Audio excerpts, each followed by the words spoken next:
السلام عليكم. أطواق الذهب. بسم الله الرحمن الرحيم. المقالة 67 67 مقالة bize لا تسافر إلا لطاعة. فقط طاعت yo'lida safar qilgin debdi. أحنك الغراب وهو أسود غربيب أحلك أمحالك يا غريب. حنك deb nimani tumshug'ini aytar ekan, qarg'ani tumshug'ini. Tumshug'i yana ham qora bo'lar ekanda. G'irbib degani qop-qora degani endi. O'sha qarg'ani tumshug'i, holbuki u eng qop-qora, qorani ham qorasi bo'lgan narsa-da. O'sha qarg'ani tumshug'i, yani qop-qora bo'lgan qarg'ani tumshug'i qoraroqmi yo seni holing qoraroqmi ey g'arib deyapti-da. Seni bizda nima kunda aytadi, qora kunlar boshimga tushdi deb kunda aytadi. Men ham shu kun deb tarjima qildim. Qarg'adek qoradir g'aribning kuni, mutlaqo farq etmas kunidan tuni. Shunaqa. G'aribning kuni shunaqa qarg'adek qop-qora bo'ladi bechora. Hech yorug' kun kelmaydi. Uni kuni bilan tuni bir xil.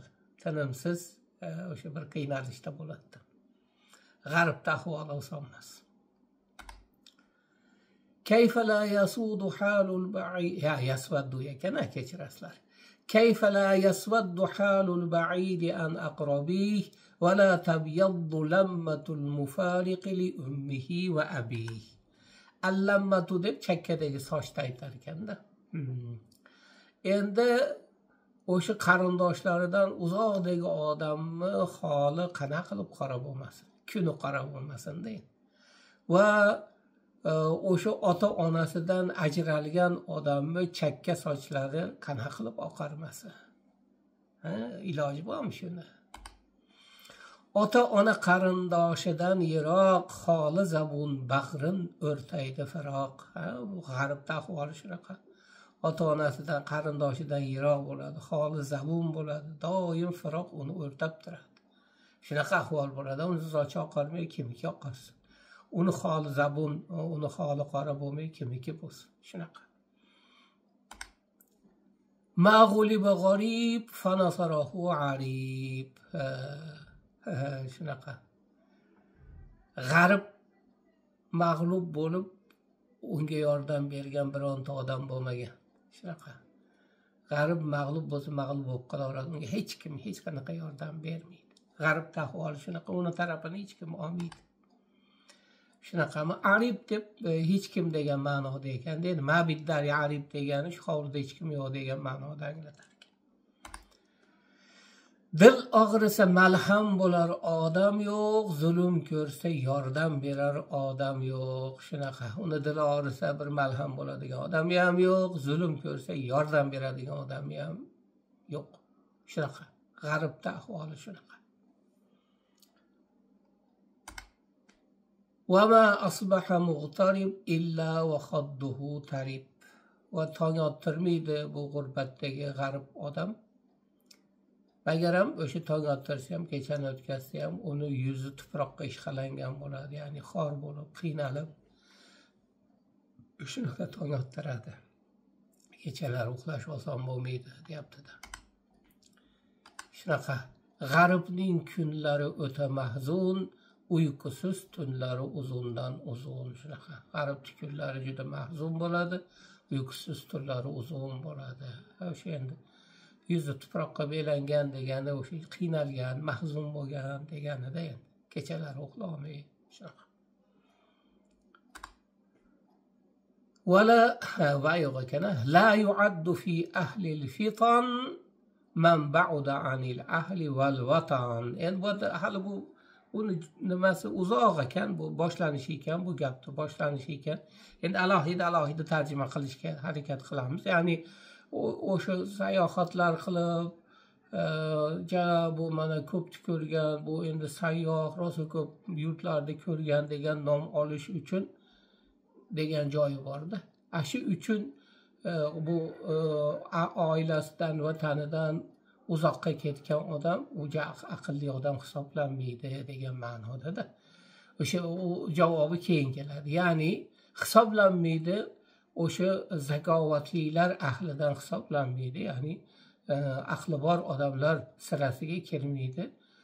Shu oilasi vatanidan bekordan bekor uzoq bo'lavergan odam degan ma'noda.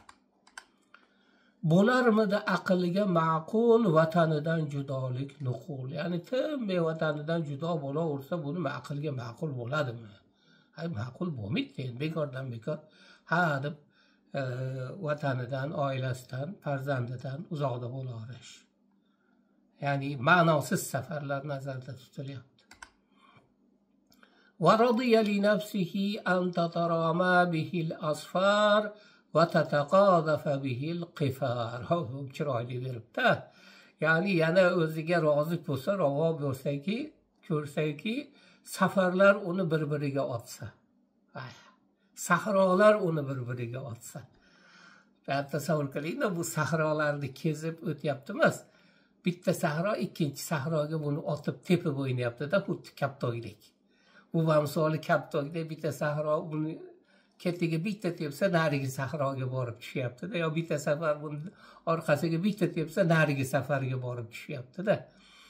Qarang, nimani chiroyli beribdi aniq. Ya'ni o'sha safarlar buni tepib o'ynasa biridan biriga, shunga rozi bo'lsa, shu aqlmi? Shunga shu aqlga ma'qulmi shu deyapti-da. Sahrolar buni tepib o'ynasa, bitta sahro bir tepsa nari sahroga tushsa, u ham bitta tepsa yana bitta sahroga tushsa, shunga rozi bo'lish shu aqlga ma'qulmi deyapti-da.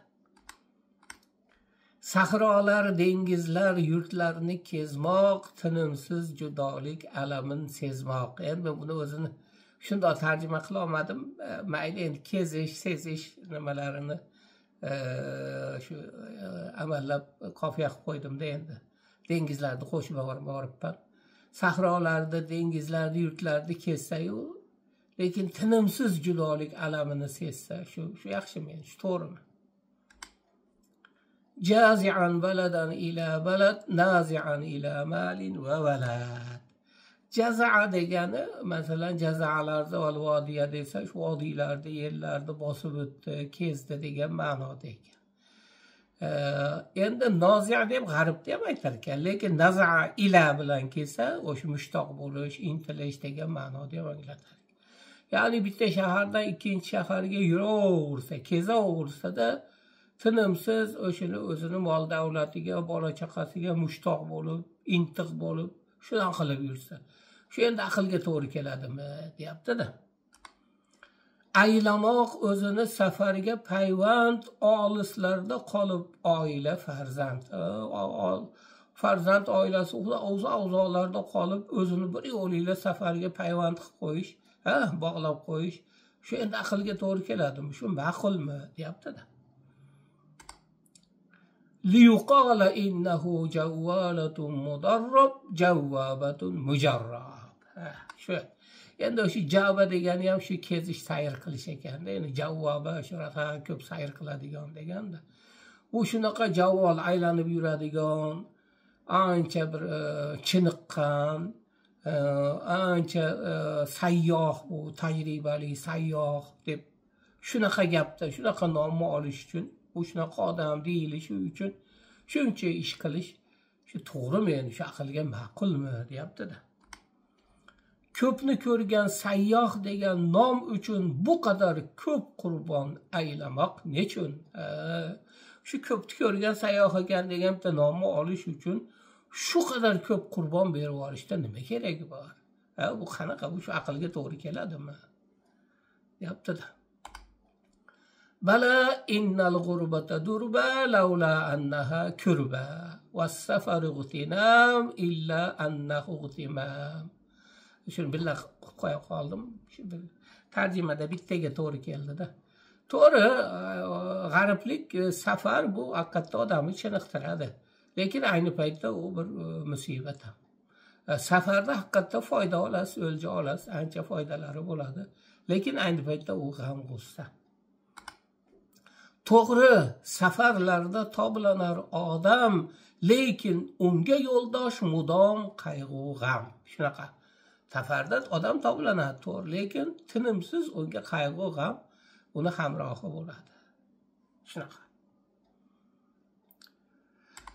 Xo'p, lakinnal musafir al muhajir ila Alloh g'aziyan fi sabilihi aw hajjan li baytihi za'iran li qabli rasulih.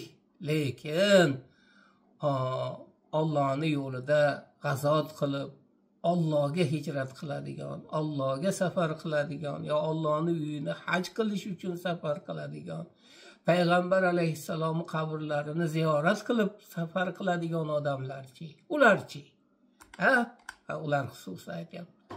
Alloh uchun g'azot qilgan muhojir, uning uyin haj aylagan musofir, payg'ambar qabrini ziyorat qilgan, Parvardigor bilan tijorat qilgan. Xo'sh, mana Alloh uchun g'azot qilgan muhojirchi, uning uyini haj qilgan musofirchi, payg'ambar qabrini ziyorat qilgan. Shu yo'l bilan endi shu g'azot nima yo'l bilan Parvardigor bilan tijorat qilgan. Bi anna lahumul jannah deb keladi-ku, shunaqa odamchi, bu odamchi desa, huval musafirul mas'ud al-izzu bi nasiyatihi ma'qud. U ana shu baxtli musofir ana shudir. Haqiqiy baxtiyor musofir ana shudir. Azizlik uni peshona sochiga bog'lab qo'yilgan. Peshona sochiga bog'lab qo'yilgan degani, ya'ni hech ajramaydi. U doim u peshonasiga yozib qo'yilgan degandekda. Bizda ham peshonasiga yozib bitib qo'yilgan deb qo'yiladi-yu. Shunaqa. Peshona sochiga bog'lab qo'yilgan azizlik. Ya'ni u doim aziz. U hech ajramaydi undan azizlik degan ekanda. Ana shu musofir chin baxtiyordir, unga izzat sharaf har doim yordir. Shunaqa. Ana shu Alloh uchun Allohning yo'liga safar qilgan, hijrat qilgan, g'azot qilgan, Allohning uyini haj qilgan, Rasululloh sollallohu alayhi vasallamning qabrini ziyorat qilgan ana shu musofir, ana shu chin baxtiyor musofir ana shu. Unga izzat bilan sharaf har doim yor. Shuning uchun o'sha maqolani boshida aytib qo'yganki, faqat toat yo'lida safar qilgan, har xil bo'g'ir safarlarni qilavermagin deb qo'yganda. Ya'ni bir bema'ni safarni keragi yo'q, ma'noli safar bo'lishi kerak deganda.